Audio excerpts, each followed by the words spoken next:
Salam Bhinneka Tunggal Ika.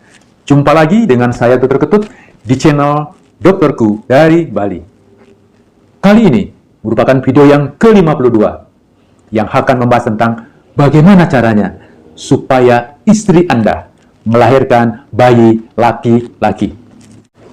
Percaya dan yakinlah, ada ilmunya, asal dilakukan secara terencana. Sahabatku, yang saya bahas kali ini adalah khusus istri-istri Anda yang memiliki siklus haid yang teratur, yang disebut bulanan, yaitu 28 hari sekali. Sekali lagi, untuk topik ini hanya berlaku untuk istri-istri Anda yang memiliki siklus haid atau siklus menstruasi 1 bulan sekali teratur, yaitu 28 hari.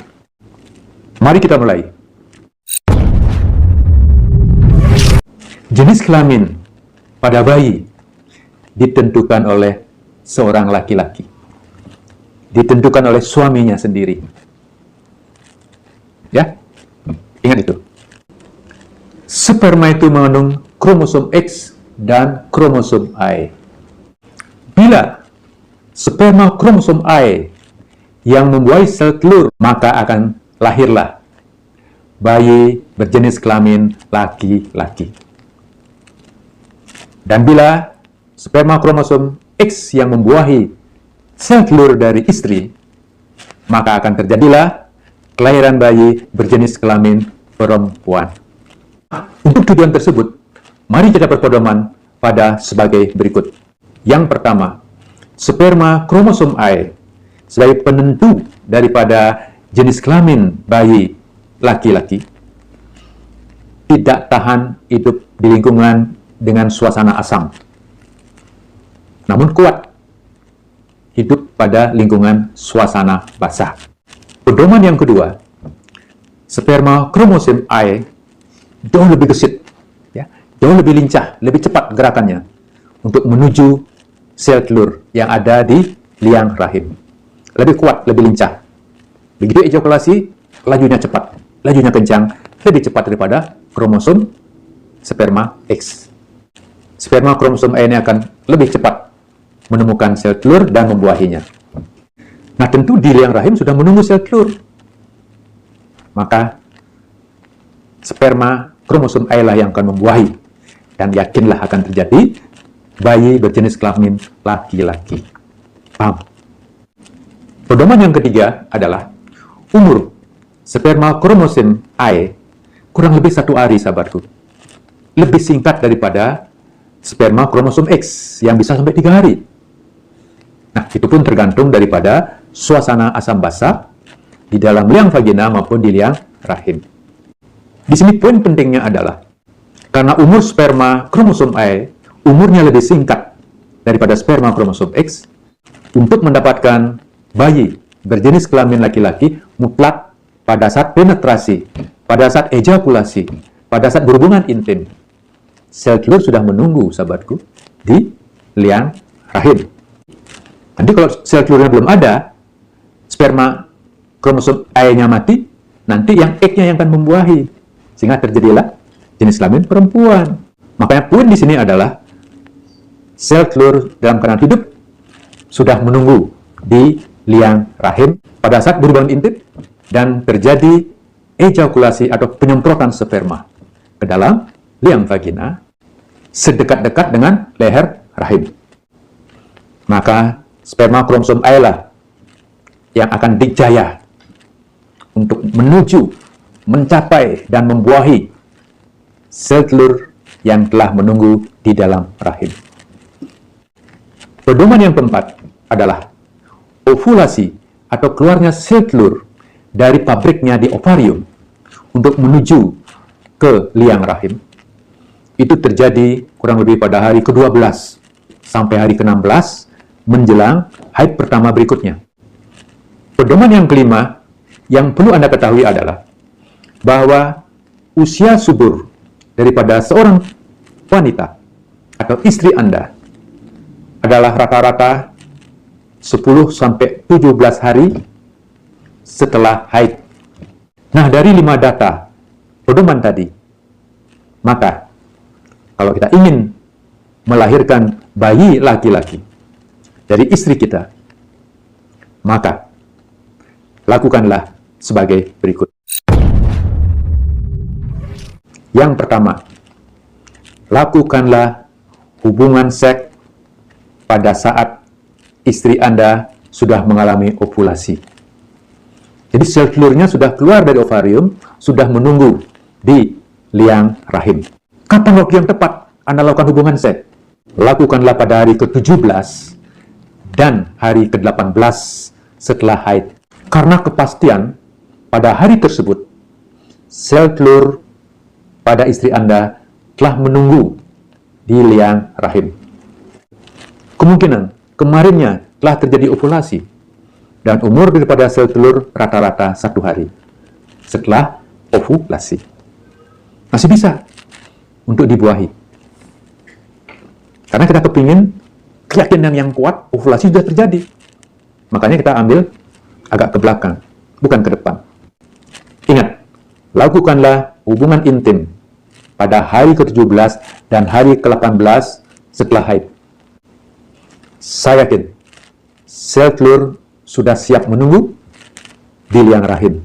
Nah, yang kedua, yang Anda bisa lakukan adalah bagaimana Anda bisa membuat suasana lingkungan vagina istri Anda, suasananya dalam keadaan basah. Karena dengan suasana basah, itu akan menguntungkan sperma kromosom A untuk lebih kuat bertahan, lebih lincah, lebih gesit, dan lebih memenangkan pertandingan. Buatlah suasana basah di lingkungan liang vagina istri Anda. Bagaimana caranya? Buatlah suasana hubungan seks yang harmonis, yang romantis, yang menyenangkan istri Anda, dan istri Anda telah orgasme dan puas. Dengan demikian, lingkungan liang vagina istri Anda, suasananya basah. Sperma kromosom A akan sukses untuk mencapai sel telur yang ada di rahim. Yang ketiga, apa yang harus Anda lakukan? Lakukan saja hubungan intim dengan posisi yang wajar. Suami berada di atas istri. Nah, yang terpenting di sini pada saat ejakulasi atau keluarnya sperma atau penyemprotan sperma terjadi penetrasi yang sedalam-dalamnya mendekati leher rahim. Supaya sperma A lebih cepat menuju liang rahim untuk ketemu sel telur. Penetrasi sedalam-dalamnya. Yang penting kuncinya. Pada saat terjadi penyemprotan sperma atau ejakulasi. Yang keempat, ini penting sahabatku. Setelah terjadi hubungan intim, kemudian perencanaan yang begitu matang, jangan disia-siakan sahabatku. Ya, ingat ya.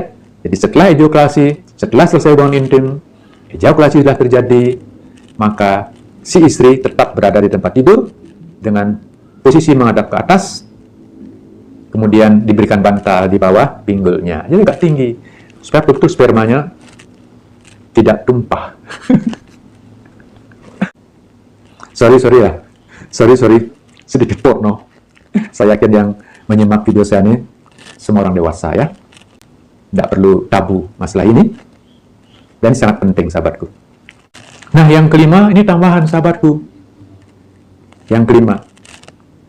Jadi untuk mencapai suasana basah, baik itu di liang vagina seorang istri atau di liang rahim seorang istri, biar memberikan suasana basah, maka si istri paling tidaklah seminggu atau sebelumnya sudah rajin, ya, seminggu 2 minggu sudah rajin makan makanan yang bisa membuat suasana liang vagina Anda, liang rahim Anda memberikan suasana basah, supaya sperma A-nya lebih kuat.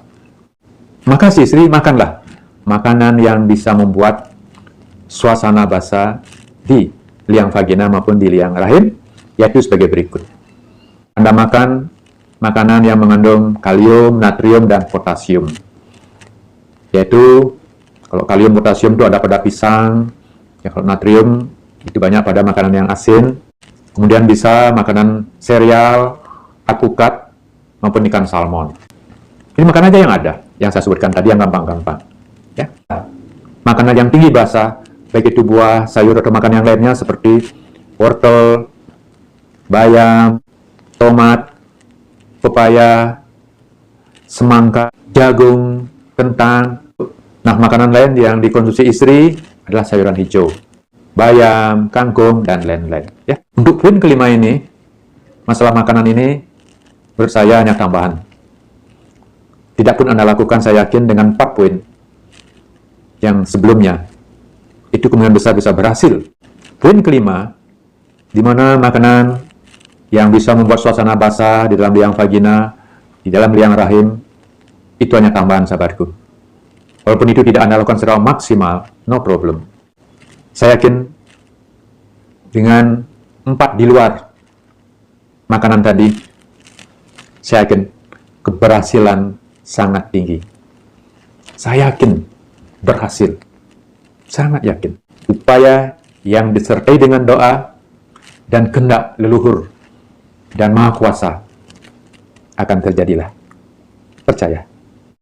Sahabatku, saya menganjurkan untuk membuat suasana basah di liang vagina istri Anda dengan membilas atau menyemprotkan cairan yang bersifat basah seperti soda kue dan lain sebagainya, karena dosis bisa salah sehingga mengganggu kekuatan, mengganggu kesehatan daripada kromosom sperma A.